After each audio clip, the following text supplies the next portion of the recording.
Ooh. Gotta limbo your way into the pod. Here we are, huh? Wait, so you're gonna be having headphones and not me? No, I'll take them off. Just immediately making demands. Okay. Yeah, I can't really hear your voice at full volume. I just wanna. So. I just like how I sound. You sound great. Are you wearing Beats by Kim?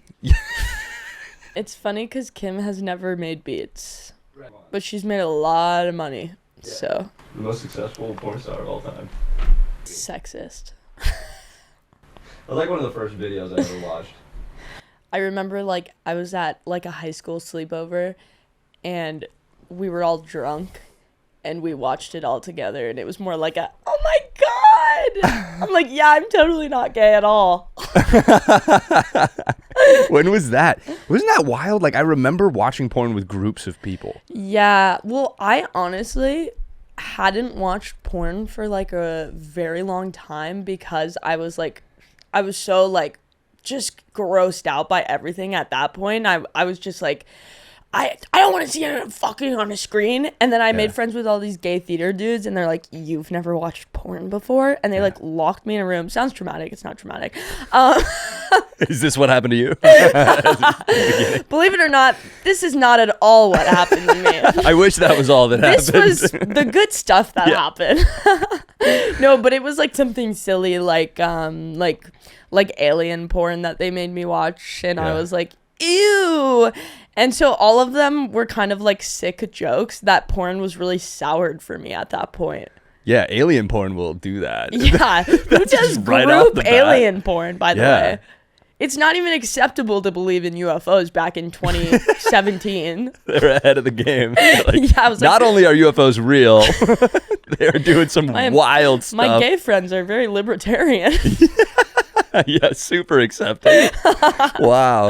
Yeah. What a time. What porn did you watch with groups? I remember the first time I ever watched porn was with my friend. It was interesting because I felt like I was like, I shouldn't get hard because I'm with my friends. So I remember we put it on for a while and I was just like fighting the urge. And then we both turned to our sides facing away from each other and then jerked off separately. That sounds horrific. That literally sounds like my nightmare. Even if I wasn't a kid, if I was a goddamn grown adult and the challenge was to not get hard while watching porn next to my friend. Who made this game up? I want to go outside and play hopscotch. Yeah, dude, I remember I came and I felt like I needed to be like quiet about it because I can't be having too much fun if my friend's back is touching mine right now. That is so crazy because I feel like people don't talk about how much like weird sex stuff kids do with like each other when they're friends, because like I did the same thing with my girlfriends. Well, not that is crazy. You should feel bad about that. Just kidding. But it was like we would just like fucking like I got in trouble for like making out with all my friends at like school one time, and my mom was like, stop that. And I was like, what am I doing? Because I was such a little kid that was just horny and had no idea why. Yeah. And she's like, you just can't do that. And I was like, why? And she's like, you'll get sick. And I was like, why? She's like, it's like little bugs on your mouth. And then from that moment on, my mom not being able to talk about safe touch as a child made me think that the literal bugs were going to go into my mouth if I kissed people. Oh, yeah. So then I became like asexual for like the rest of elementary school. Great. Had no fun in elementary school. That's wild. Yeah, isn't it interesting how like so literally it's interpreted? Mm-hmm. Like there's no, with kids it's not like, oh, maybe that's not exactly what you mean. No, I'm gonna take it perfectly literally. I'm envisioning like ants crawling over my lips. And I remember she did the same thing with my aunt's drug addiction. So I was like, because my Aunt Donna, who was addicted to pills, and sadly that's how she passed away, but it started getting very bad when I was like 6, and before that she had been in our lives a lot. So I was just like a kid being like, where's Donna, where's Donna, where's Donna?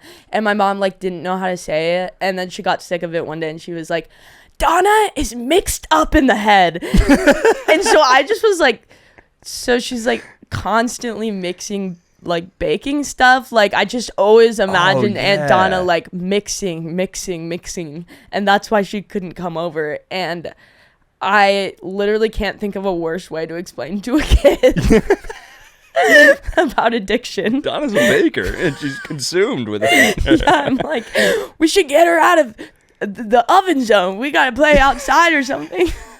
Get Donna out of the kitchen. Get Donna. I was a feminist as a child. Yeah. That's so funny. Yeah, I remember hearing one person one time say "from the get-go," and I thought they said "from the gecko," and then I thought that was from the beginning, like geckos. Right. Like from the beginning of time. Like they're the first. Yeah. They're the first. And then that just stuck with me. I thought that until I was like 25. Yeah, no, and that's okay. And thank you for saying that, because I thought instead of suit yourself, it was shoot yourself. And I would say that to people. You don't want to do this thing with me? Shoot yourself. Like totally did not catch it. Epic. And my sister was like, what the fuck did you just say to me? It's also like, where did these like sayings come from that like, what am I even talking about? What are you kids making up? Yeah, totally. When it rains, it pours dogs. I just start blending them. I don't understand them because they don't make sense. Yeah.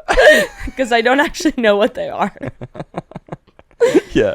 This actually, okay, let's hop into it because I have references that I want to make to our traumas, but we got to hear about the traumas first. For sure. Let's let me just start by saying welcome everybody. Welcome back to What Happened to You. It's our first time recording in the new podcast studio, and our guest today is just such a special, talented, brilliant comedian, person, new friend that I feel like I've known forever. She has a special on YouTube called Bird.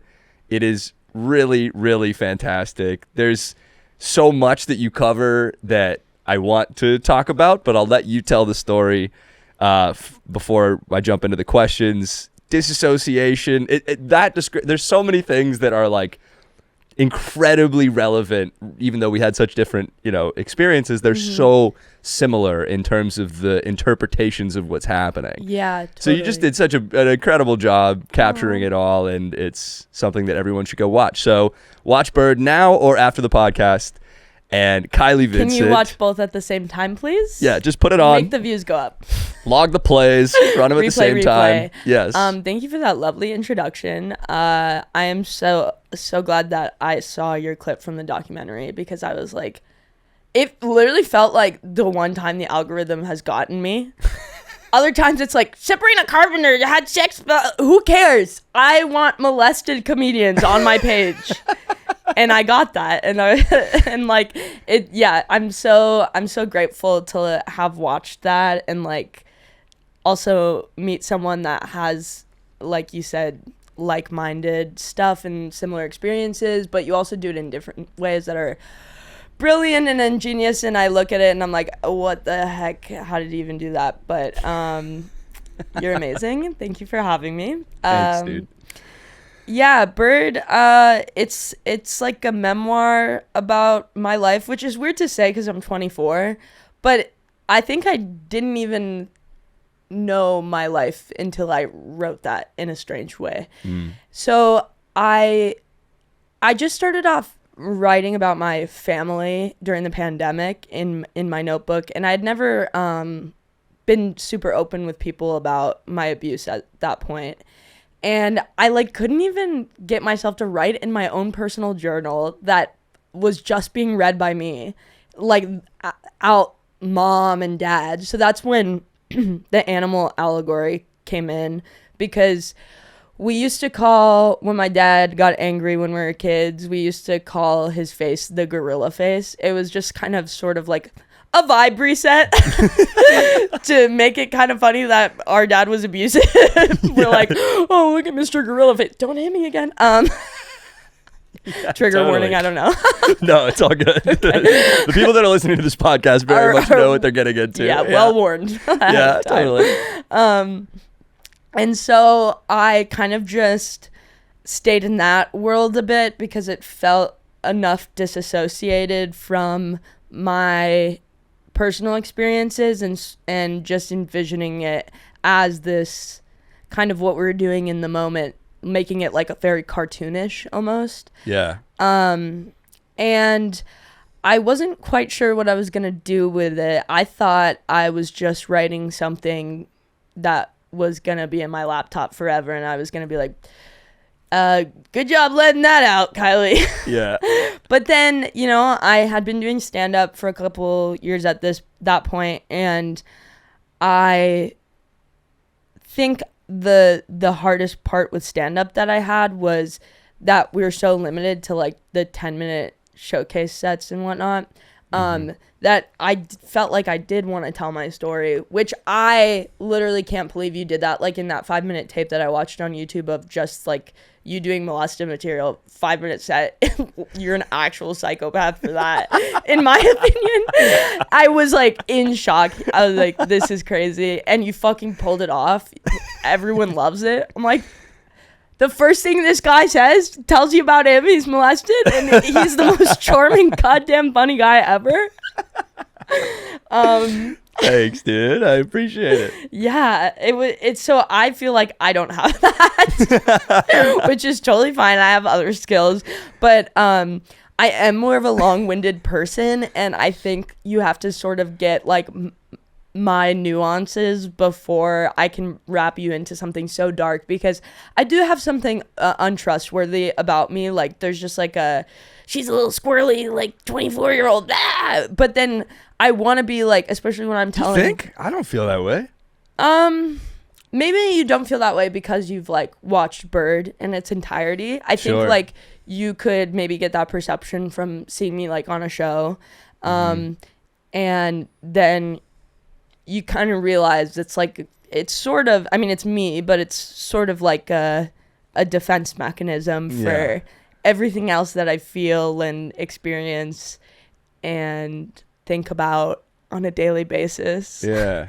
And I think that I kind of bring that into Bird, where it's like I'm going from doing these stand-up bits that are pretty like ridiculous and edgy, and then into something that is, I guess, edgy in a different way, but to me and to you it's not, and to all the people that know like the statistics of how often and how many people this happens to. Yeah.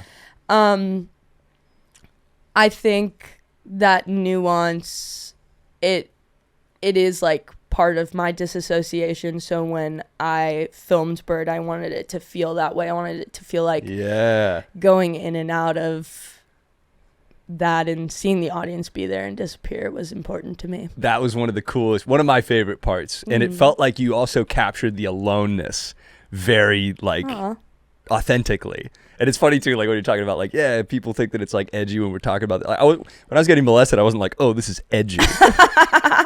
I'm such an edgelord right now. Yeah, dude, look at me, just such a defiant little, you know, like I'm not like, why is it edgy for me to talk about it, but it wasn't edgy for me to experience it. And yes, exactly. And it's I remember getting a review back like that from like when I did it at this theater in Vancouver, and it's like all these like old people reviewing shows, and it's like this feisty stand-up comedian. I'm like, oh my god, give me a break. What was the rest of that review? I mean, they were like all very kind and like had thoughtful things to say about the show, but you could tell when like the age range was just different, of like, oh, and such dark humor, the edgy edgelord, like they're acting like I was fucking like Tony Hinchcliffe or something. Sure. Which I don't mind, because I'm like, well, yeah, I guess you don't see a lot of people like us represented in like all the media that's upfront and accessible to people. Yeah. And I just think about like, if I found either of our videos on YouTube when I was a teenager and like so confused and lonely, it would have felt so good to like find our stuff, because you start to like convince yourself that it's like I'm totally alone on this. Yeah. And that's why the pain is so deep.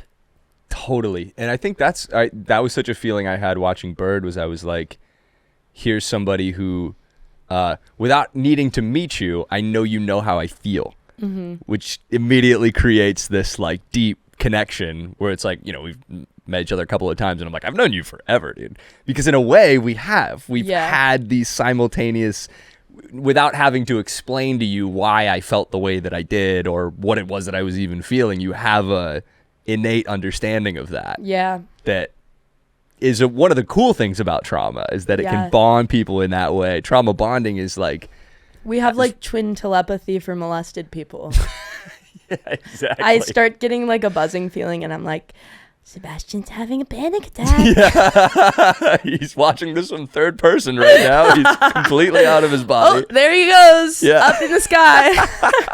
Okay. That was one of the questions I have. I want to put a pin in that specific disassociation question.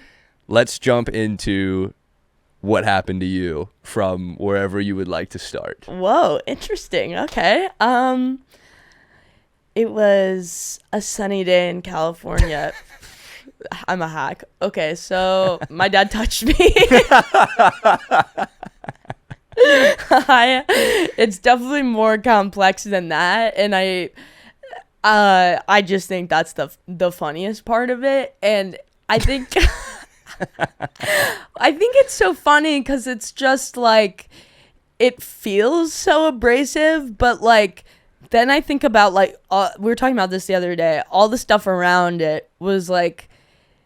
It almost felt like not the worst part because I was so disassociative during the actual like physical things that the emotional weight the stuff carried on me was so different as a child than it is now that I'm getting reconnected to my body and mind. Yes. And so I grew up in Southern California and I have an older sister.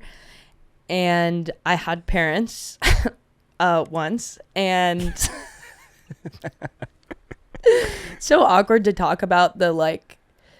It's awkward because I think when you say like I don't speak to my parents now, people like assume like you just never felt anything with the parenting love, and it's like no, that's why it hurts so much is because I loved them. And that's what made it so complicated. And like when we were kids, we were always very dysfunctional, always had money problems. My parents were always fighting. But like despite that, at the end of the days, like sometimes we'd all play like a rock band together.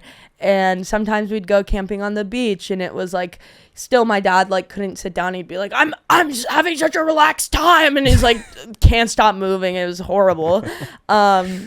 But, we did share those, like, family-type moments. And I think as the years grew, that's when it started separating even more. Because I think there was a sense of my parents weren't gonna last, obviously. And there was weird dynamics all in the household. Like, my mom and sister were very much, like...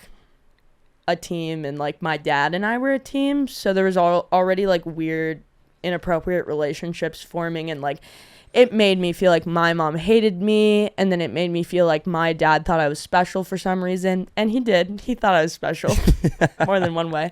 But then it's like then I started to learn like this is how to make someone see me as special type feelings. And then when I was 13, my sister left to go to college, and my parents were like officially splitting up. And by splitting up, I do mean my dad left with my mom's cousin. As one does. Sure. Your parents split up. Sometimes they leave with your mom's cousin. Sometimes they don't. And... so I was left with just my mom at that point, and my mom, wasn't working because she has fibromyalgia. I also have an autoimmune disease, and she's had mental health issues like her whole life, but it obviously got exasperated with, as the time went on. And then, so at this point it was like, I was a 13-year-old, our house was foreclosing. my mom was like ill. My mom went to the hospital for like 2 days because she tried to take her own life when I was home. And it was all these things that were happening. Like my dogs died. Like literally just everything that could have happened that year. And like the last thing that was on my mind was like all the sexual abuse stuff or all the personal abuse stuff I went through, where I was like, I need to take care of my mom. Yeah. And so then that was probably the toughest years, I feel, because I was most present in terms of I was growing up, and I used to have panic attacks as a kid, but as a teenager I was having panic attacks, but this time I was actually like feeling it and like knew what was happening to my body, and still stuck in the house with my mom, who at that point, like wasn't getting any better. She started seeing this guy that's in a Sublime cover band, obviously wasn't getting any better. He is special, that guy. And no wonder she tried to kill herself. Yeah, no, that's why she tried to kill herself, is because they didn't sound like Sublime that much. That was the embarrassing part. Yeah, figure it out. So yeah, I mean, obviously if you have bagged such a awesome, handsome guy at that point, you're gonna leave your 15-year-old daughter at home to fend for herself. So that's what I was doing. I was just figuring out how to get to school and stuff. And yeah, if you have the opportunity to go on tour with a cover band, no, I agree. And by on tour, it was Ventura Beach they stayed on, and played ukulele on the corner. So then it got to the point where I was spending most of my time alone, and I was like going to school, going to work, whatever. And I started to become like, just like, I couldn't stay awake in class. Like things were obviously bad. And I told my mom, I was like, can you please just like be here more? I need this. And my appendix had burst when I was 16. When it happens, it happens. When you know, you know. And I knew my appendix had just burst. So she was like, I think because of that happening, I think she literally had to come back more because I couldn't lift my abdomen. And then at that point, she moved Mr. I don't practice Santeria into the house.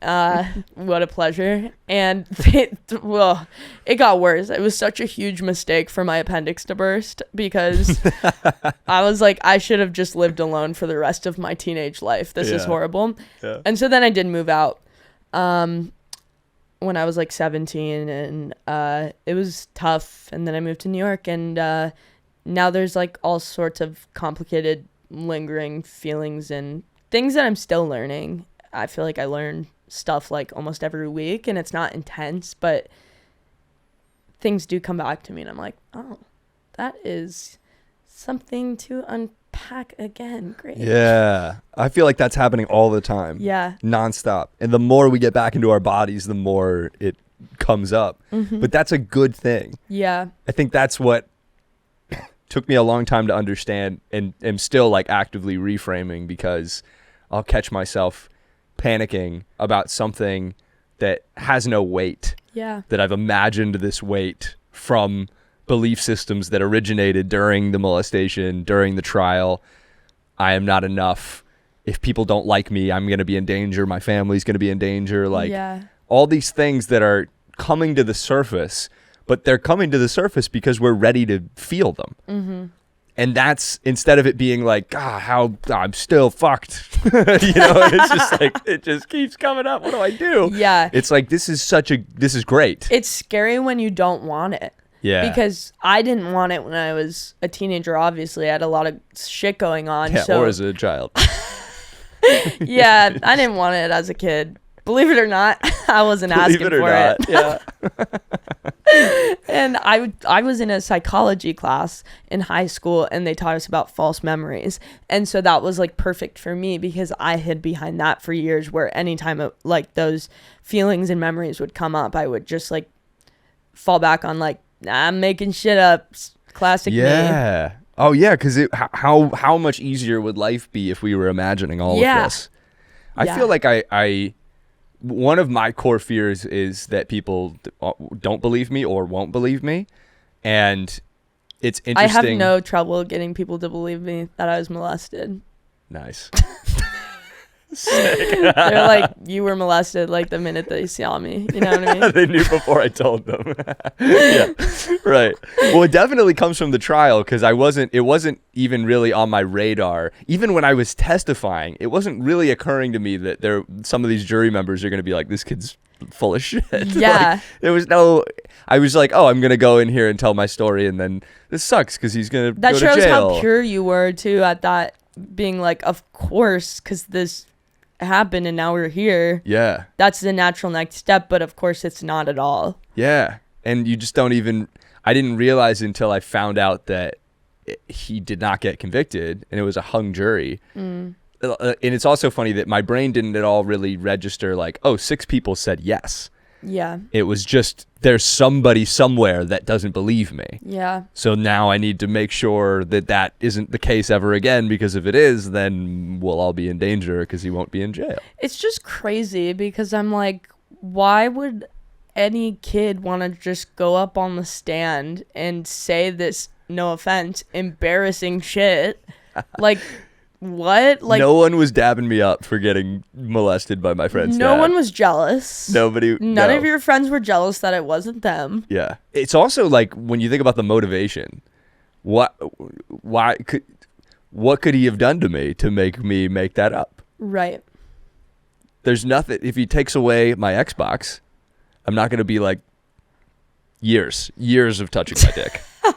He do it for years, this man. You know, and he doesn't even have access to my Xbox. It's at my house. Yeah, no, there's nothing. This person is like oddly too far from your life, but also too close to your life. Like, it's such a specific thing. Yeah.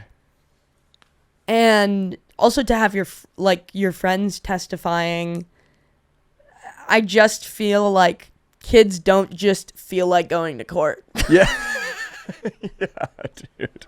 That doesn't really sound like how you guys want to spend your time. Yeah, I'm not watching like CSI Miami and like, that looks sick. Like, let me be one of the victims. It's like Judge Judy, guys. Yeah. Exactly. Yeah. Also, like, literally 11. Like, yeah. I'm watching Pokemon. And also, by the way, when I did make that riff about people not believing me about being molested, it was more of a riff and in the way that people so badly don't want to believe it. Like, I think if it's someone like far removed from your life, like a comic, it's like, yeah, obviously you got molested. Yeah. If it's your mom, I don't know, it's more complicated. Yeah. Because that person has their own feelings about it, and it's not that they don't. Sometimes it's not that they don't want to believe you, but they don't want to believe it themselves. That's it. Well said. What was it like what was that experience like for you when it happened? When I told my mom, well, it was actually when my appendix had burst and I was bedridden for those like 4 weeks. And I think that was kind of a moment I was hopeful that things were mending between my mom and I, because she had been home for the first time and she had to take care of me. And that's basically all I wanted, was like this person to take care of me. And so I remember this one night I was just feeling like we were talking about stuff and felt very open, and I was like, this is crazy. And I basically framed it as like, I'm probably like not remembering this right. I'm probably like making this up, but like this happened with Dad, and I have this, like, it reoccurs. And she like immediately was like, oh yeah, like I had that with my dad, like. And I was like, okay. And it basically just, the conversation ended. So Me too. Anyway. yeah. Yeah. She was like trying to be like, oh, like I had a dream about that too, but I was a smart 16-year-old, so I was like, she basically just shut it down and also said she was molested too, and who knows what was like going on in her head at the moment. Yeah. But that was like the last time I talked about it with her until I was like 20, and it was bad because she kind of just started crying and was like, it's all my, like, how did I not know? Like, and I was like, no offense, but this isn't about you right now. I totally get why you feel that way and why that's a horrible, shameful, guilt-ridden feeling. But I'm like, I can't take care of you. I can barely take care of myself when I'm talking about this topic. And so it just felt like kind of going back to that, like, taking care of my mom, even though my brain is still developing. Yeah. And then, you know, like after that, it's been very back and forth wherever she is mental state. I haven't talked to her in a year because the last time I talked to her was when I was in like the psychiatric hospital for a couple days because I admitted myself. And when I got out, we had like a really unpleasant FaceTime, and she brought up like Bird and the abuse, and she was like, none of this happened, you're lying. Wow. Yeah. And that was like, I had just gotten out of the psychiatric hospital and had taken myself there knowing that, like, I was like, it's not that I really don't want to live anymore, it's that I really want to live, and I don't have all of the resources to help myself because I'm not a fucking doctor, I'm not a psychiatrist. All this just happened to me, and now I'm trying to figure out what to do with these things I knew nothing about until, quite frankly, like very recently. Yeah. And so going to the hospital was like one of the best things in the way that they're like, it was the first time like someone said to me, you have PTSD, and really like broke it down and focused it just felt like for so many years it was like, oh, you're kind of a crazy girl, bipolar, mood disorder, blah blah, and it's like, no, you went through traumatic things almost on a daily basis, and your brain works like this because of it. And that was so much more relieving to be like, well, now I know what this is, and I'm surrounded by people who study this kind of shit. Yeah. And I also realized I needed boundaries, and one of the big boundaries that I had trouble setting most of my life was between my mom, because I love her and I want her to be happy, and I would love a world where we had a relationship, but it not only our relationship takes, like, it doesn't add to my life, and it also takes away from my life. Mm-hmm. And deteriorates like my own mental health. And I just figured, I was like, I am not in a place to mess around with my mental health right now. Mm-hmm. And unfortunately, I've been just pretty happy since I haven't talked to her. It's like, of course I'll miss her and have moments where it's very sad, but I'm just like, overall there's like this looming like free feeling, because I am just like myself and my truth, and I know that sounds very like my truth. It's real. But yeah, and I'm surrounded by people who don't question my reality, so yeah, that makes me feel awesome.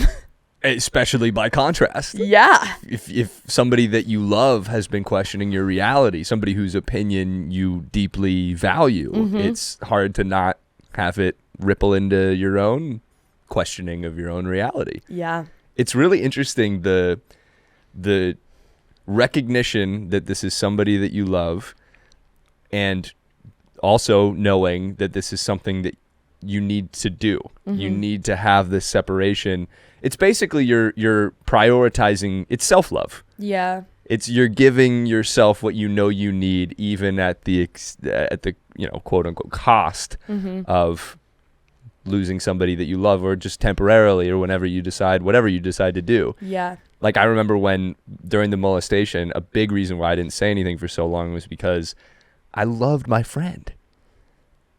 And I didn't want to lose. I didn't know what would happen, but I figured I would lose him. Mm-hmm. And there's also these warped perceptions of, okay, his dad is like giving me stuff.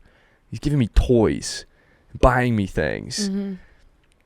Most people aren't buying kids like your family is sometimes, you know, and you Yeah. get like Christmas gifts and stuff. But this guy was just like, you know, out of nowhere getting me like the sickest Star Wars action figure. Yeah. It was the sickest one. It was it literally is a drone ship that you could go and pick up. It was just such a hack. And that is like so pedophile of him. Huge, massive pedophilic behavior. Yeah, definitely you can't buy other kids gifts. Especially like drones. Dude, it's just not, what are you doing? It's crazy. But that love, like, because we're basically injected with these traumatic experiences and we just absorb all of the sort of all these things that no person should have to deal with, let alone a kid, and we deal with it generally on our own. Mm-hmm. So we're just trying to grasp some sense of normalcy in the absurd that will allow us to live a life that is really all we want to do is just hang out and play. I just want to play. I just want to play Mario Kart without getting molested after. That's it. I'm so Mario. good at Mario Kart. I played so much Mario Kart and I got molested so much. And what would it be like I actually was thinking about this because we were talking about this before we started Wait, you got recording. molested while you played Mario Kart? Subsequently, very soon after. It Okay, would be okay. like we'd play Mario Kart. I was going to say, you are good at Mario Kart. I can barely do regular Roadhead. That's hilarious. Yeah. No, it would be pretty much like an hour after. But I wonder, because I definitely am like addicted to video games currently. I mean, in my own way, I'm like catch myself being like, okay, when am I going to be able to, I have like group chats with people that I play with. And if I like don't have something on the schedule, I like, Nothing's on the Xbox schedule today. literally. And I think about that where I'm like, I wonder if there's part of me that is now just like so relieved to be able to do these things that I love without impending trauma. Yeah. And so anyway, all of that to just say, it's like, That's amazing. it's so great that you're doing that. And because if you can like fully prioritize yourself and give yourself the love that we were, you know, it got so warped in our head about like, what is love? Like, Yeah. okay, maybe love isn't just like receiving a gift. I get uncomfortable receiving now where like if people give me a bunch of compliments or like even just like get me something, I feel like it has to be reciprocated on a equal Yeah. or greater level. Yeah. Otherwise I'll owe you something. And that was sort of the dynamic of the molestation. Yeah. So all of these different behaviors, all these things, again, it's like they're coming into our awareness because we are able and Yeah. ready to shift out of these spaces. Yeah. It's weird being an adult and being like, I have never felt more free in my entire life, even though I was a kid once with like no mortgage or whatever. Yeah. Not that I have a mortgage now. Not at all. I live in a van, so Yeah, totally. You got a mobile but mortgage. that's also my point. It's like while I'm like a responsible adult, whatever, take care of things, I'm still like, my life is still sort of like, I'm just playing. Like I travel around, I do little sets, I meet people, like, and it, like you said, it's like without all of that impending doom that I Yeah. found myself like flopping around in the ocean like a fish the other day alone. Yeah. And I was like, oh, this is awesome. Yeah. I'm just like, I can just do things. And it's like this like newfound freedom. Yeah, it's a physical, it's like a spiritual freedom also. Like you're able to experience reality without fear. Mm-hmm. And even though the fear might still be, you know, at a moment's notice, like, you know, you can snap back into it, but we spent so long in our lives trying to escape what it was like to experience what we were experiencing. Yeah. And now we're able to experience life without all of this chaos. And so something like being in the water, like, has these profound experiences, like, because you're starting to get a glimpse of what life is supposed to be like, what childhood could have been like, and was sometimes. Yeah. Like, I think that's another thing.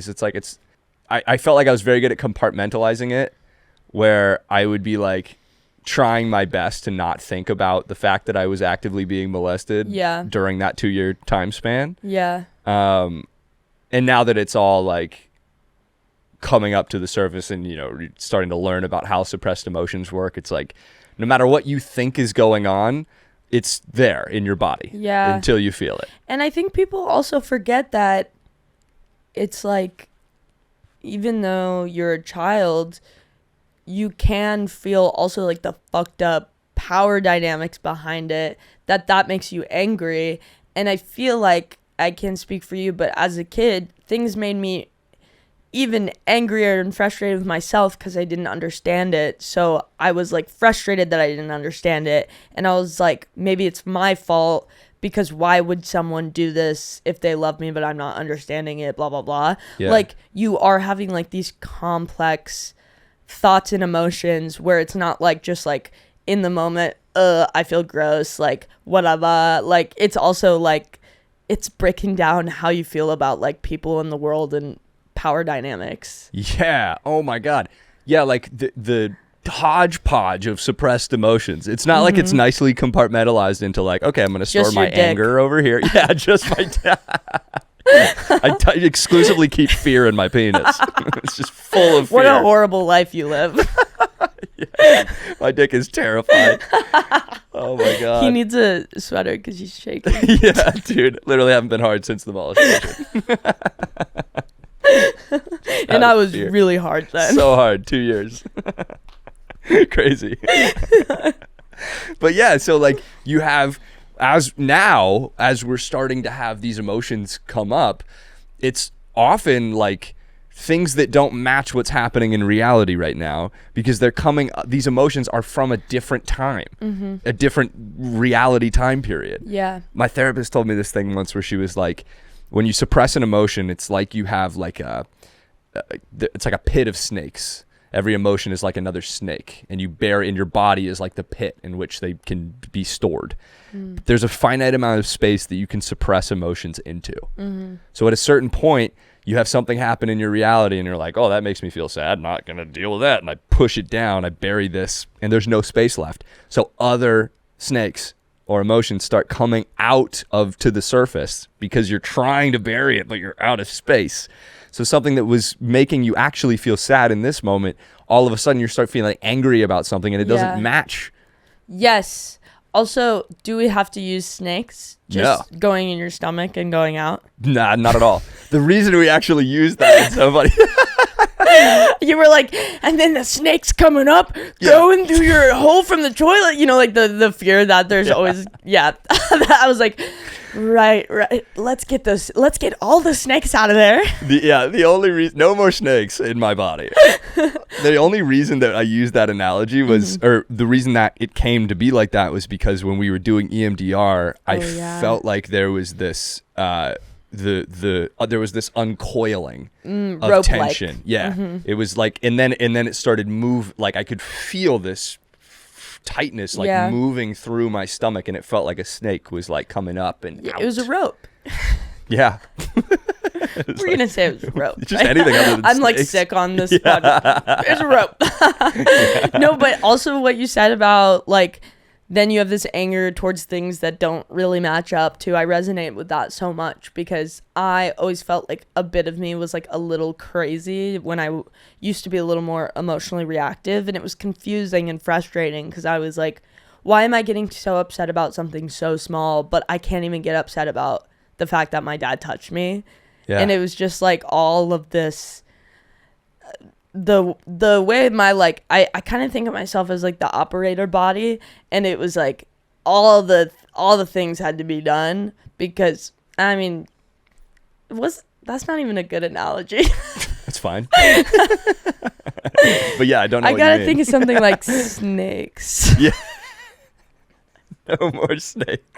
I just feel like my wirings were also crossed and I had Yeah. no idea where to begin. And now I sort of do have more of an idea. But it's also nice to, I want to say, because we're very like, we're so like, yay, we have this healing journey. And of course, like, we know we're not fixed. But I also want to say, especially, I feel like I am constantly still learning stuff. Yeah. And Oh my God, I don't think it ever ends. no. And I just think the thing to tell people before they like get into the learning this stuff, for me, just like facing it that like first year head on was really difficult. But truly after that first year, and it was just something I kept up on, it has become easier. Mm-hmm. Which I think is the point, to just manage it over time. But I think that's sort of nice for people to hear too, because at first it does feel like a lot. And also you don't have to take it head on. You can take your time. There's no requirement to finish. There's no rush. And I feel like the more I try to rush it, the worse it gets. Mm-hmm. Because, if I'm like, I'm going to just sit down and feel all this shit until I have nothing left. Yeah. It's like, well, I think like our bodies intuitively sort of, I think they have a sense of like when we're ready for these things. Yeah. I feel like, it's directly correlated to how safe you feel. Mm-hmm. So let's say we felt completely safe in our reality and just fear was gone and everything. It would be a seamless process of emotion. Mm-hmm. There would be no suppression.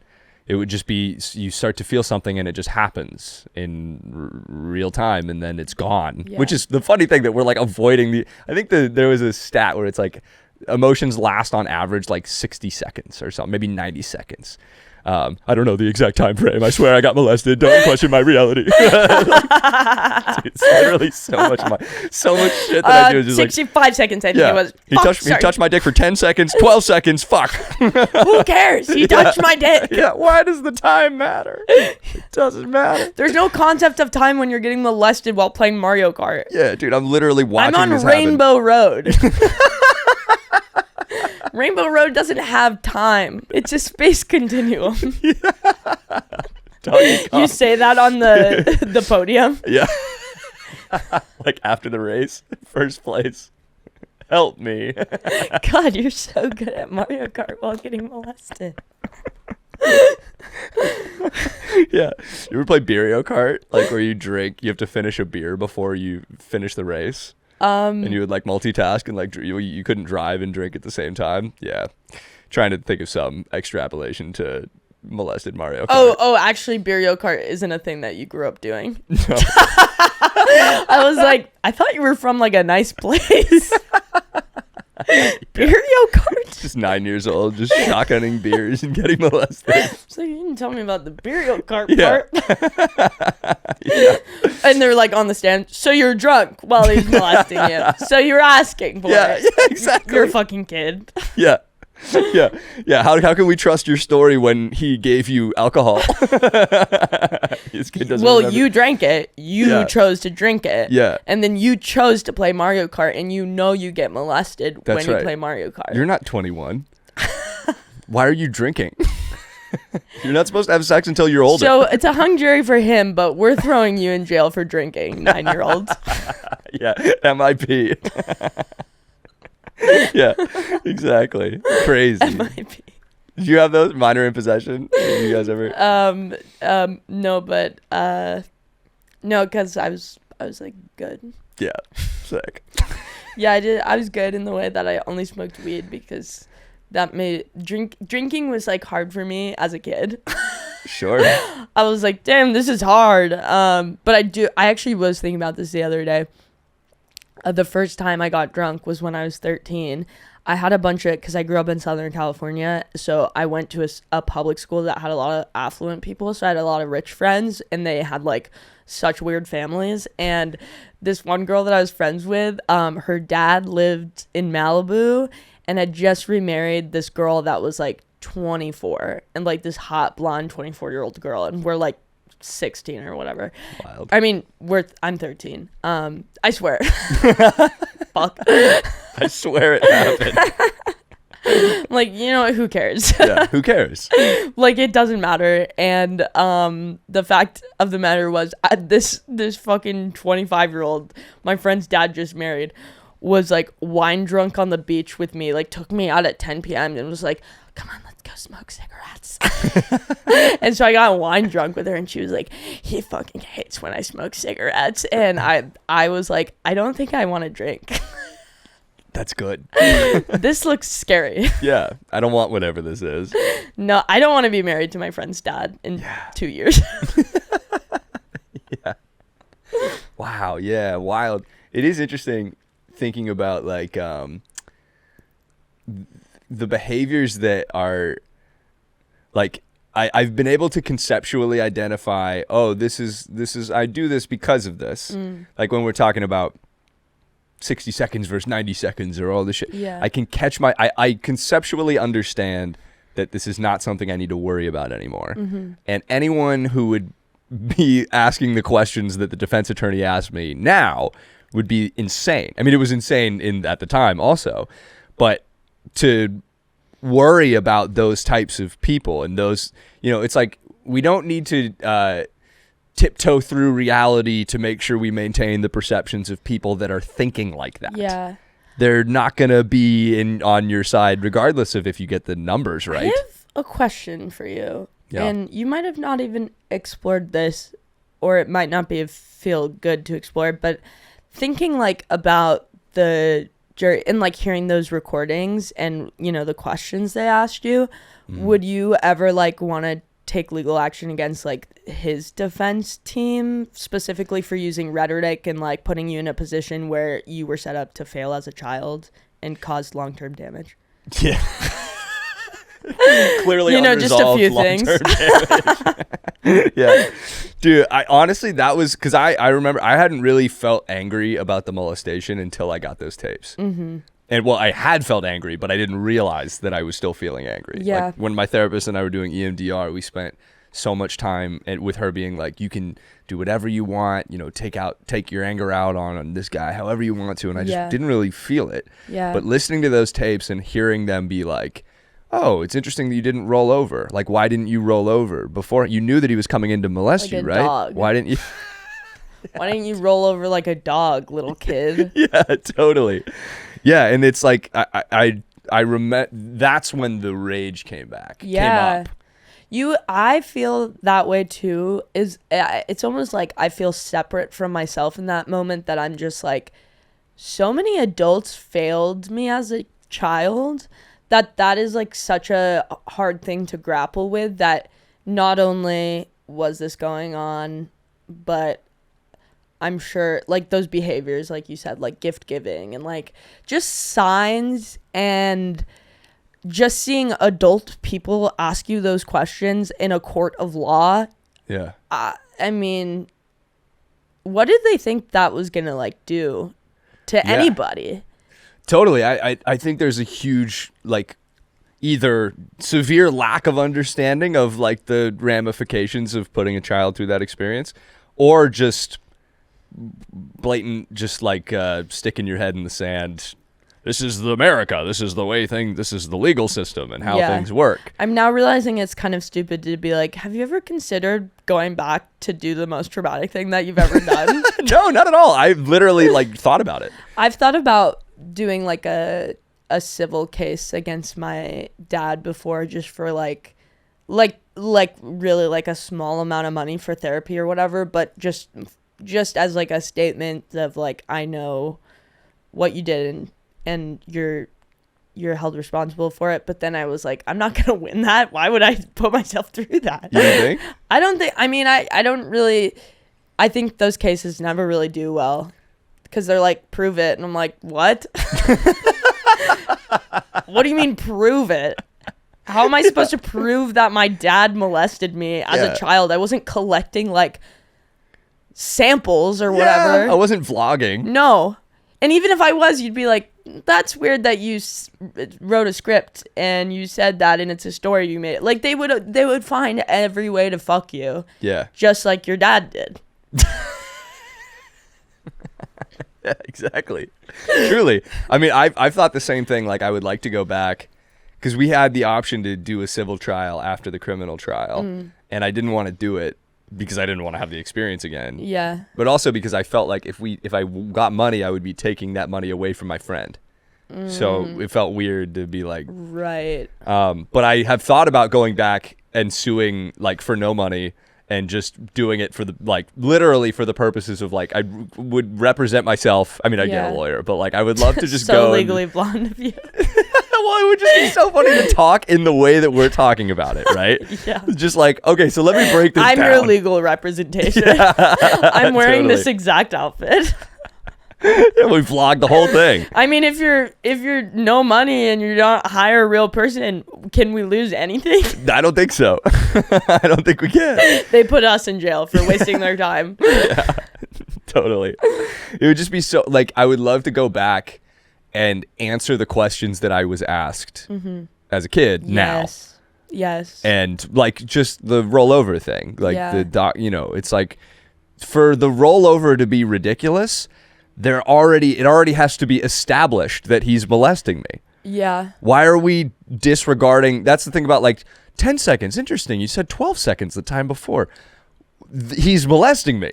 Is the thing though. Yeah. We're forgetting about this like crucial piece of information. I am amazed that they gave you the tapes because you have so much power. Like, I feel like this is like where corrupt shit would usually be. Like, they're like, oh, we destroy the ones every 7 years or whatever bullshit to like cover stuff up. But like, the fact that you have that, do you feel like a little more empowered just knowing, being like, oh yeah, this was so fucked up and I have proof. The proof that you guys have been wanting. I finally have it. Totally, yeah. Yeah, you were looking for proof of the molestation, and now I have like proof that like the entire legal system is completely fucked. Even if you lied about it, like, which you didn't, but even if you did, their treatment is like, no matter what you're saying, it should be very much of the sound mind of like, that's a kid, and they're doing that about this subject. It's like, it's just, it's crazy, but it does feel super. It was really empowering. It was also just like, I was just so grateful to be able to get to the roots of so much of this suppressed anger. Yeah. And getting that out. Yeah. And, going through this circuit of punching a pillow and screaming into the pillow and like jumping jacks and like all this movement of energy. Yeah. The feelings I had after that were like some of the lightest. I remember just like lying in bed and being like, I need to run around in a circle. And I don't even like running. Trust me, I really don't. Is this like a recent thing or is this as a kid? No, I remember like as a kid feeling that like a lot of times before I'd go to bed before school, I'd like get up and like run in a circle in my room or whatever. And it's just crazy to think about because you're a kid, you're supposed to like, play outside all day and then get exhausted and like go to sleep and have no problems. And it's like, I was like doing like sleep routines before it was cool when I was a kid. I was like, I bought little dream boxes and I was like, don't have nightmares tonight. And like, I was like trying to get a handle on it. I didn't know what was wrong, but I was like, I can't sleep. And I feel crazy. Like I felt like a crazy kid. Yeah. Oh my God. This is so interesting. So a dream, would you write it on it? Or like how would that? So in Yosemite, which we'd go camping at like in the earlier years, every summer we'd go camping there. It's like one of my favorite places. And I had started having like severe nightmares and night terrors since I was like 4 or something. Like every time I tried to go have a sleepover for the first time, I remember my parents would pick me up in the middle of the night because I'd wake up in someone else's house being like, ah! And they're like, can you pick your demon kid up? And so I remember it just never, they never took me to like a psych or anything like that. Like my parents were not with it in that way. And also some part of me feels like it might be a little malicious that maybe they saw, or more so my dad saw my like behavior and mental health dwindling as a child and knew what it was coming from. Who knows if he's that. When did it start again? Like 4. 4 until. Oh, the molesting? Yeah. Well, that's. What were you referring to? Oh, I was referring to the night terrors. Yeah. But I think, I'm not entirely sure, but I was in like an anonymous group for survivors, and there was a woman who had just had a child, and she was talking about the experience of sort of like holding a baby and being like, I went through this thing as a baby, and this is like the most innocent, beautiful, pure thing ever. How could someone do it? And she was really working through a lot, obviously, because that's just a lot to be working with as a new mother. And when she said that, I was like, fuck. There's this one picture of me as like a toddler, and like my dad's like knee is in it, and then my hand's kind of like on his knee like this, and I like, there's just like a picture of me, and I'm like too young to be looking this sad, but there was just something weird happening in my eyes, and like looking at my dad like in a scared way, and I just was like, oh, I think maybe this happened when I was very young. And as upsetting as that is, I'm like, I feel like it's none of my business to know the details.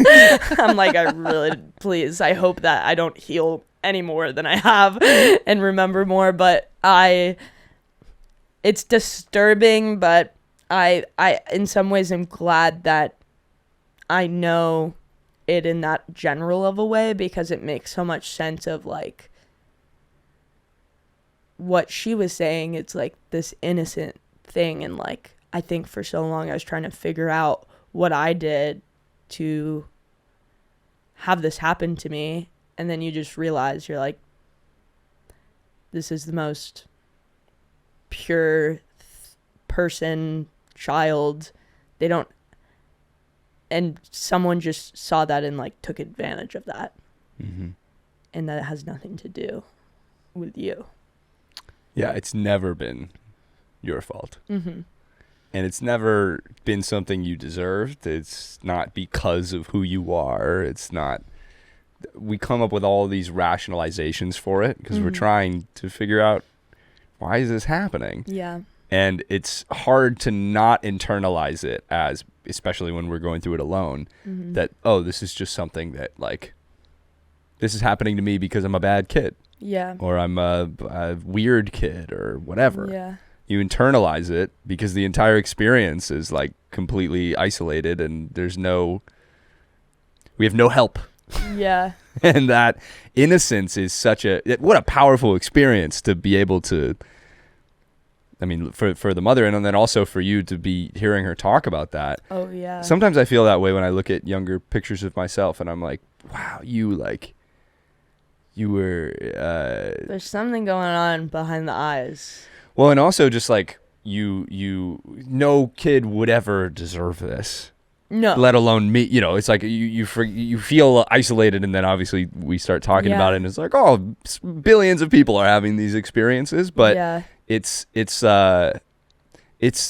interesting catching those deep rooted belief systems, and then being like, man, like, what is life like without this? And we're getting glimpses of it now in the ocean or wherever. Yeah. And I think you build momentum with it too.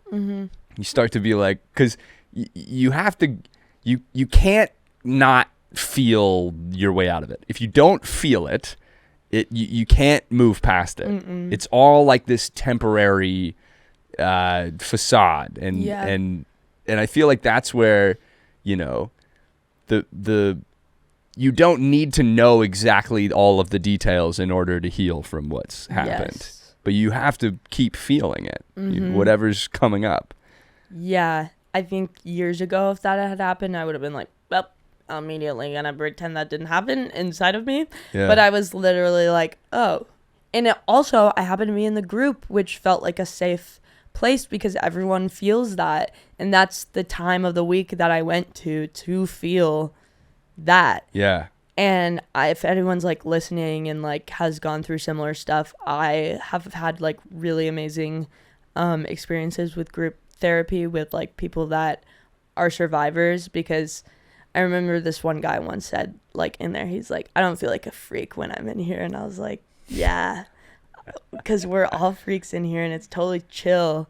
And also all the things you think that make you a freak that you say, like, someone else just said in their share. Yeah. And I think that brings like comfort to you. Yeah. It's so comforting. It's also like when you start realizing like how there was every interpretation that we came up with was so reasonable. Mm-hmm. It's so normal to be like, oh, all of the, like, I had a lot of frustration with myself for like a long time about like, you know, the standard, why didn't I say something sooner? Everyone's going to think that I'm weird, all this stuff. And then you start realizing like you were thrown into the ocean of trauma without a life vest and just been like, fucking figure it out.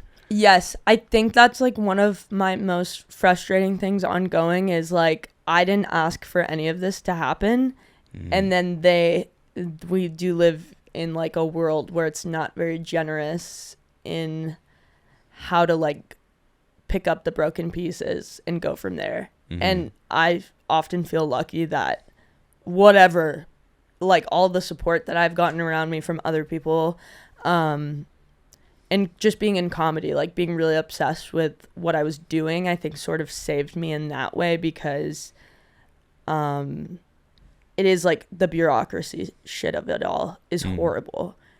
Finding a therapist that you like, figuring out your diagnosis, and like having people actually want to care about what's going on with you. Like it's just a lot. Yeah. And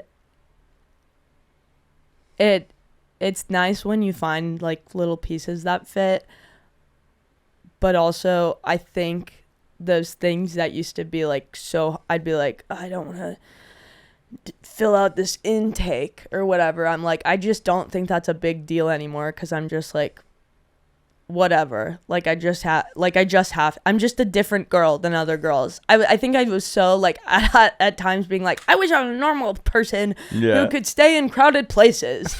And it's like, I'm just not. So it's fine. Let's just not go to super crowded places because I know that will trigger me. I don't need to be there. So like what you're saying, like getting to know yourself better too and prioritizing is like top, so essential. And the top shelf, everything. It's so amazing to like the impact of that. Like when you start allowing yourself to actually like, shifting from frustration with your behavior to acceptance of it literally transforms the entire experience. I told myself, I said, it's okay. You can fuck up a lot this year because I realized I kept fucking up things like, and it's like stupid things. It's like my brain is scrambled type things that sometimes I'll be like, oh fuck, I like forgot this thing. And my personality type is like, I'm on top of things and I really care about stuff. But sometimes like the disassociation, PTSD, like it depends how much I sleep. Like I will just have bad days and I'm like, it's fine. Yeah. It's just fine to like do this. And I keep learning that like there are certain things I need that feel like a little bit baby to me, but I'm like, sorry, I do need to just buy water bottles because every time I got a reusable one, I put it on the top of my van and I'd forget about it and it'd fall. And I was like, I'm going to fucking crack someone's windshield one day. Yeah. So I'm going to have to buy these stupid water bottles, which feels stupid, but I'm like, it's just, it would help my brain and it would help me constantly not be at odds with myself if I just am like, I know what I need. Yeah, you don't have to shame yourself into getting yourself to do things. Just a total acceptance of like, because it's recultivating this relationship with your inner child and being like, hey, what do you want to? You want to play video games for 8 hours and like not use if you want? I mean, it's probably not that. Sounds but healthy. Like, totally. Yeah, it's just like the water bottle thing. Exactly. Yeah, it's like just allowing yourself to make changes that you make you feel better without having to justify them to yourself. You don't have to explain yourself to anyone. You don't have to anticipate people questioning your decisions and all these things. No one cares too. It's crazy. Nobody gives a shit. No one cares what you're doing. Yeah. It's awesome. It really is. But in the space of how, trauma makes you think that everyone is going to view you in certain negative ways. Yeah. And it's like rewiring that and being like, like what would it be like if people actually loved me without me having to try to convince them to? Mm-hmm. What kind of an existence would that be like? Fucking great. That'd be, some of us that would be hard for because then I'd go, What the heck? I can't perform anymore? What is performing like when you're not trying to get something from people? Well, I feel like I was gonna say something bad. I was like, I feel like I'm always trying to get something from, like I'm trying to get laughs from them. But actually, in a way, I just like connecting that way. Like even this, I feel like so much more. Normally, I feel a bit more scrambled when I'm talking, but something is like very comfortable. I mean, obviously, I'm comfortable with you, and also there's something very comfortable about like I can talk about it for this thing. And after I leave here, I'll be like, oh, I did a good job, like keeping everything on track. And I swear to God, like I really like how I articulate like my trauma in life through like whatever art form I'm doing, because as a normal person, I think I get a little off track. Sure. So it soothes my brain to do it through outlets. Yeah. And it's also just how it feels so good to like leave a social situation and be like, I did a good job there. Yeah. Instead of like hyper fixating on all the crazy shit. And that's the thing. Every time I leave a podcast, I'm such a fucking like little like comedy dork. I'm like, damn, I did good at school. And then I'll like go to like an actual party and I'm like, what the fuck? Why can I talk for like an hour so awesome with like a cool person, but like at a party I'm like, so where's the podcast mics? Yeah, right. No, I'm like thinking I didn't talk for too long, like or whatever, like just crazy shit. So weird we didn't get into what happened to them. Yeah. At that house party. Yeah, totally. I wanted to ask you also about disassociation. That was one of the things I resonated with most in Bird. And I was just curious, like, what was your experience like, if you can remember, like, what were some of your first disassociative experiences like, and what is your experience with that now? It's a good question. I sort of feel like I would disassociate into like, and I still do this now, little like sections of the world. So when I was a kid, I did a lot of community theater, and so after I'd go to school and then I'd go straight to like community theater rehearsal till like 10 p.m. at night. And in my mind, that was kind of just my life. Like I was like, it's not my life, like being a kid and being at home. It's like I'm with these like weird adults, and this is what takes up the like space in my, I don't know how to explain it, but I just really thought like I wasn't living the life I was living, because I was just like, I don't want it. I don't want to. Yeah. And so I think I did the same thing with stand-up when I found stand-up. And now I sort of feel like there will be certain triggers. Like I just got to California a couple weeks ago, and that was like I was disassociating for a couple of days because just so much comes up here. What has that been like? Yeah, it just feels, I think this time around I've allowed myself to disassociate too, because I'm just like, I'm gonna always feel a type of way, and let me just let my body kind of go through it without any, like you were saying, judgment. As well as I think I constantly need to remind myself that I don't need to be anything around people, because I like went to a thing and I was feeling very like dissociative, and my friend was there and I kept being like, oh, I'm sorry, like I'm just like all fucked up today, like just trying to make like light of it. And then she was like, you don't need to like act, you don't need to like always be good every single time we all see each other, like.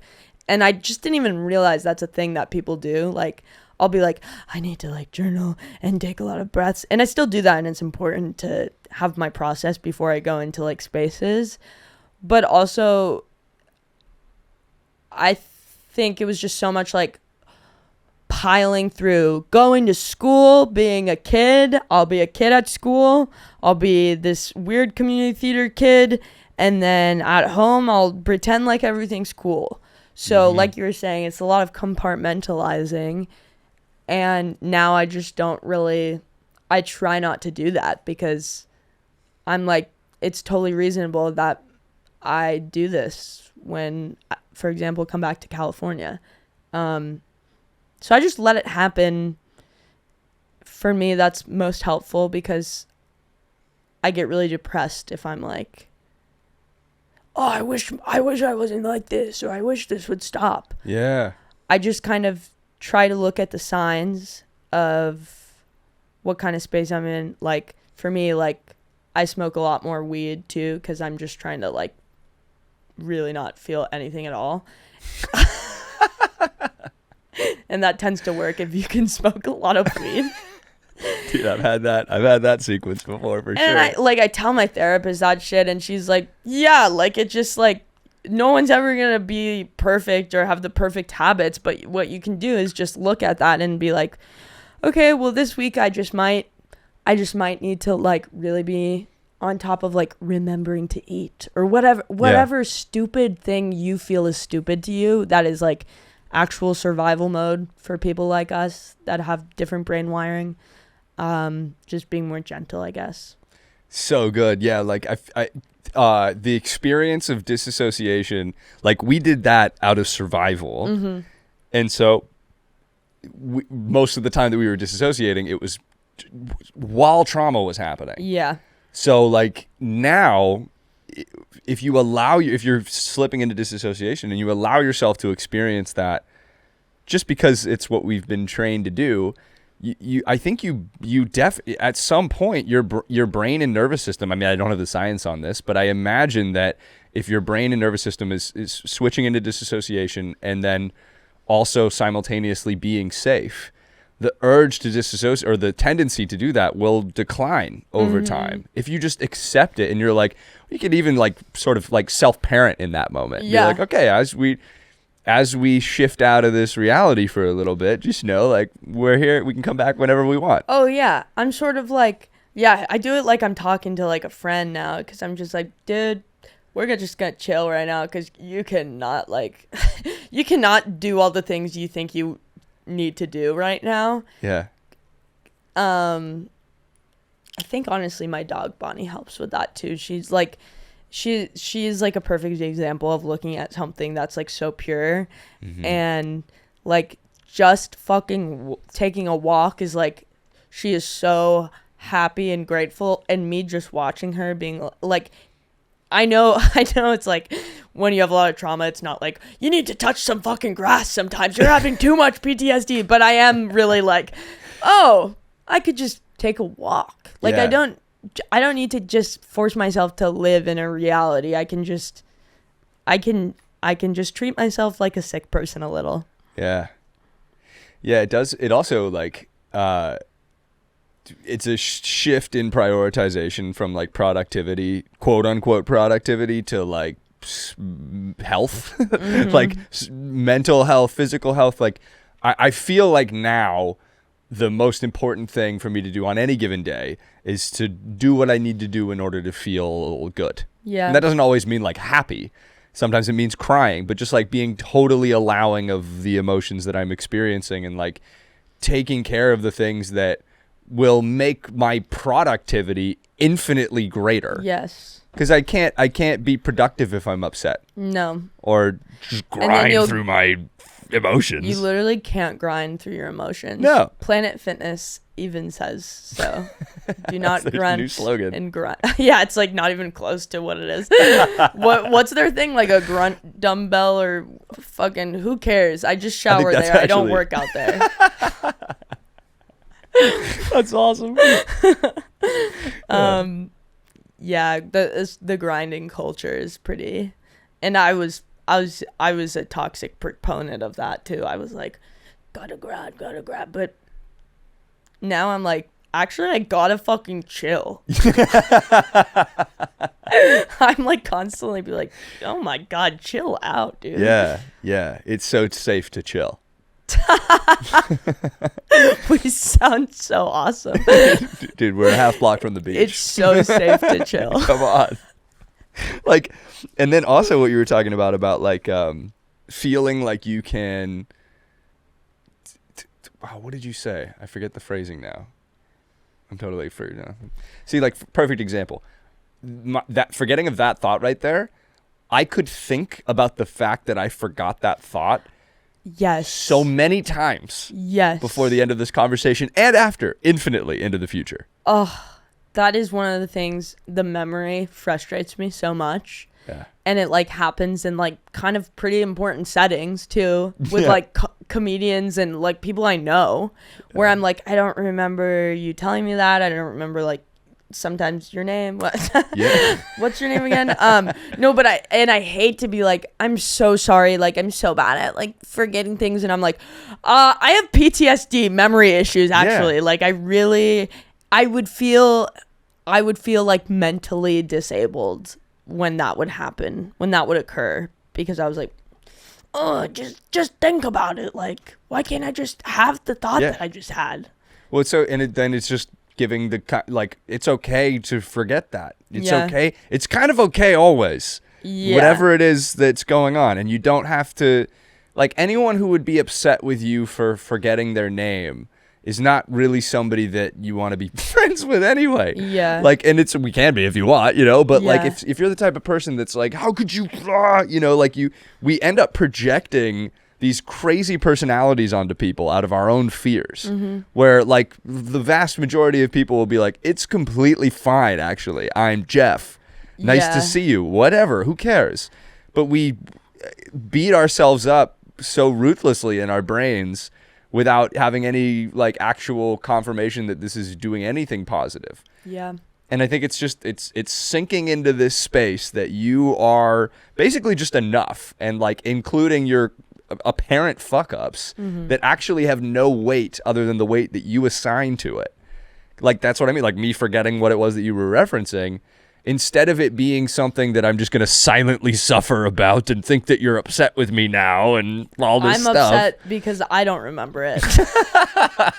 Yeah, you forgot what I was saying. I forgot what I was No saying. idea what we're talking about. I don't even know where I am, dude. God, it's so wild. So the disassociation that you have now, is that like what when you were like, oh, I was disassociating the other day, like what is happening, like while Yeah. I feel like a ghost. I just feel like a Charlie Brown Christmas ghost, or what's that, Lionel with the blanket? I don't know. You've never Charlie blanket. No, I know Charlie Brown, but I just can't remember. You remember? Oh. It's not because Hey, I don't don't feel bad. listen to you. Were you molested during that too? I fucking know all the Charlie Brown characters. Don't question my reality. To be fair, I've been bringing up really odd like reference analogies, like operator. Boo. Yeah. So I'm glad you brought that up because I was pissed about it. Yeah, no, I knew you were thinking about it because I was thinking about it the whole time. That twin telepathy stuff. Oh yeah. So yeah, I just sort of feel like a ghost where I just don't feel so grounded in reality. I kind of just don't have like all my processing is really slow. And my processing is already pretty slow. Mm-hmm. Yeah, how do you feel? Well, when the molestation was happening, I would watch it from above, and my cat died at some point during While that. you were being molested? Yeah, dude. Maybe. I don't know when he died, but he died at some point, and it was my first like experience with death. And so when I would be above watching this happen, he would be there, and his name was Sergey, and I would like have these interactions with Sergey like while we were just, and that's why the ghost thing is so interesting. That's how you refer to it, because it is like being a spirit above. It does feel like that. Yeah. I when my grandpa died, I almost felt like, not because I'm like super religious or anything, but like I always felt his presence, because when I would disassociate, and that was also my first experience with death, and I don't know if this means anything to you as well, but when I was a kid, like I just had such a lack of understanding of so many things. Like one of them was death, and that would make me panicky and make me disassociate too. Because then I just felt like, well, like maybe I am a ghost. Just the constant overthinking that I now do, but I just don't freak out as much. I feel like when I freaked out that I was like, I'm disassociated, or even like when I would have sex, I would disassociate. And now I'm in a place where I'd be like, I'm disassociating, get off me. In like a really hot way. But yeah, I'm just like, I'm not like interested in also like making other people feel comfortable in a time where like it doesn't just how I'm feeling. Like I don't need to take care of someone about what is happening to me. Yeah. Where it's actually, and then you like you get older and you realize people would actually prefer you tell them if you're with a like a not crazy person, they would be like, yes, please, I don't want to have sex while you're disassociating. Yeah, if and I tell you, me like, too. Right, totally, yeah, like, don't stop. I'm so far above my body right now. You know, I'm literally full of ghost mode, dude. I am not full here. ghost mode, babe. Keep it up. You're doing great. You do whatever you want down there. I'm literally talking to my cat. It's dead. Yeah, it's true, and I think that's the same thing as the self-love prioritization that you were talking about earlier and with your mom, where it's like, oh, we don't even really give people the chance to like feel good about us prioritizing ourselves. Yeah. And then when you start to have those experiences, then you get more comfortable with it, and you're like, oh, anyone who would not be okay with me being like, get off me, I'm disassociating is rapist. Yeah. And also somebody I called them a psychopath. Yeah. I don't know why at this point I'm shying away from rapists. I've said like a million other horrible things. It's just the reality. It's the reality of rape. It just is the reality of rape. Yeah. And welcome back, your co-host, The Reality of Rape. We are changing the podcast name. It's kind of good, actually. And now I'm here all the time. Yeah. You're the new co-host. As much as possible, like allowing your needs to be legitimate, and a priority, which is the polar opposite of what our traumatic experiences were. It was I am prioritizing myself last. It's so crazy. It makes you it made me feel like I was the only person that felt this way. Or I mean, like I felt like I was, and so I felt like, where am I? Anyway, what's your name again? Yeah. I felt like, yeah, I forgot what I was gonna say. So fine. 1 and 1. I'm even. free from the guilt of earlier. I'm not free from the guilt. Yeah, I'm freaking out actively. Yeah, it's so interesting. I have, let me see. I think I had a couple of written questions I wanted to ask you that we already got to. Spark notes. Spark notes, indeed. Yeah, okay. I just have one wrap-up question. But before I do, was there anything that we missed, anything that you'd like to include, or anything at all that you'd like to talk about other than we've just been covering the fucking map? We covered Roadhead and Mario Kart, molesting. No, I did all the bits I wanted to. No. Somehow that was all planned. Yeah, I just feel I mean, I feel like it's so easy talking to you about this because you are very open, but not in like an annoying way. Not that anyone could be open in an annoying way, but I don't feel like it's like being pulled out of me when someone like you, it just feels like this is the world we live in where this would be a normal conversation. Yeah. And then I'll kind of walk out of this apartment and be like, oh, these people on the beach actually like don't want to talk about this. Yeah, right. So I would say just find friends that have also been molested. Yeah, that's great. Well, this is my last question was what advice do you have for people that have been through something similar and are hoping to get to the point where you're at now? Yeah, definitely. Have a wide range of friends in terms of have the ones that have been more abused than you. That's always good because then you can compare it. No, I'm just kidding. No, but truly also I think for me the filling the cup, it's never going to be in like one place for me in terms of how I'm going to heal and who's going to help me with that journey. It's like you are wow, this is actually way harder than I thought. I thought I had something and then I was like, dude, you don't know what you're about to say. Advice, fuck. It's so fun. If you want to live in a van,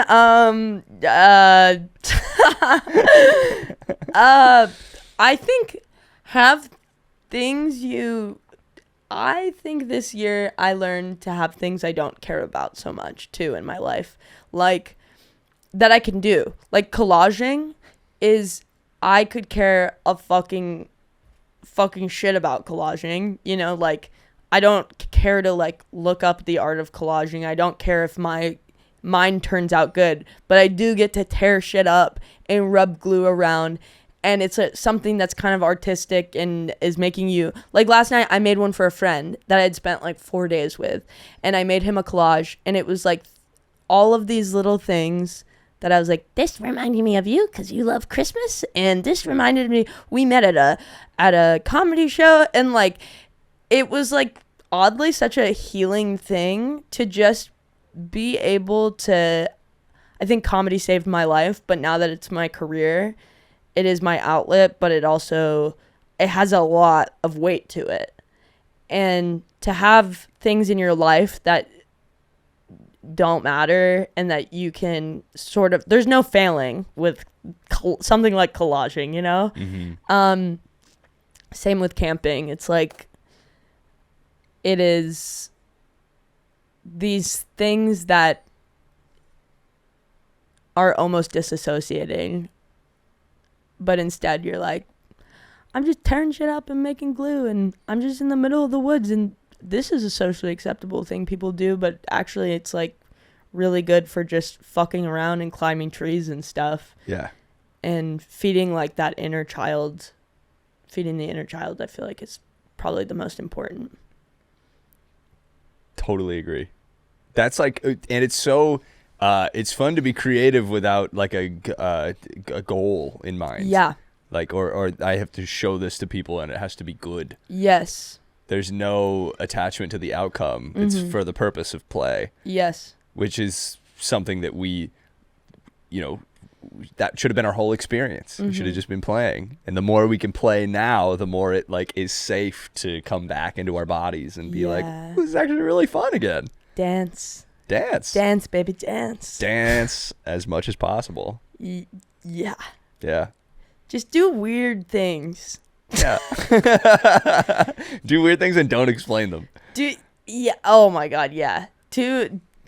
Truly, there's nothing weirder than watching me like walk down the street with my disabled dog, like wearing whatever I decided to wear that one day. And sometimes I'm literally like, this is, like I told you, this is exposure therapy. But I'm also just like, it's so fun to like, I feel like I'm playing a prank on life by like taking it less seriously. That's great. But it's like, it's just not. It's just, I don't need to sit here and think about how I was dealt a really shitty hand for 24 hours a day. And when it does come up, I give it the care and the attention it needs. But then I also release it when I know it's like, this is out of my control, or this is not going to be fixed tomorrow. Yeah. It doesn't have to be. Mm-hmm. Yeah, and releasing that attachment. It's attachment to outcome. If it needs to be fixed now, then all of a sudden now is a problem because it's not fixed. Yeah. Instead of like, what an opportunity to feel better than I do. Yeah. Yeah. Well, dude, I am so, so grateful to be your friend. Me too. To have you as a friend and to have had you on today. What a tremendous time. You're so good at this. So are you. So easy. I mean, we've been going for, I think, 4 hours. close to an hour and 40 minutes. Yeah, but this is what the people want. Absolutely. 2 cool surfers that have gotten molested. He surfed once, and I've done it as a kid on a really long board. It was so hard. We're more molested than we are surfers. 100%. I'm an absolute molested expert. No, molesty expert. Rock on. Italy. I love you too. Where can people find you? Anywhere, everywhere. Kylie Vincent the First on Instagram and TikTok, and you should watch Bird, my full special, which is out on YouTube for free. And if you just look it up, it will come up. We will link everything in the descriptions of the pod and the video also. So check Kylie out everywhere. And yeah, dude, you fucking rock. Thanks so much for doing this. Of course. This is so crazy. I'm like getting emotional. It's great. I'm like, welcome. I feel so grateful to know you. Seriously. Such a special human. Anyways, you guys hear that? Thank you, dude. There's really deeply mutual feelings. Do you guys? It's just us. There's no producer. You're like, yeah, we're clipping it up. Yeah. Roger, pull that up. It's the cat you're fostering. Sergey. Wait. Yeah. No, that's Fish. Yeah. Yeah, he's alive. Wait, I was like, is he dead? You didn't see the ghost? I saw him too. You didn't see the ghost in my apartment? I'm disassociating right now. Holy shit. Wild. We are twins. Can I remove myself from this and give you a hug? Yeah. Oh, please. So good. So good. Oh, so fun. So awesome. You too.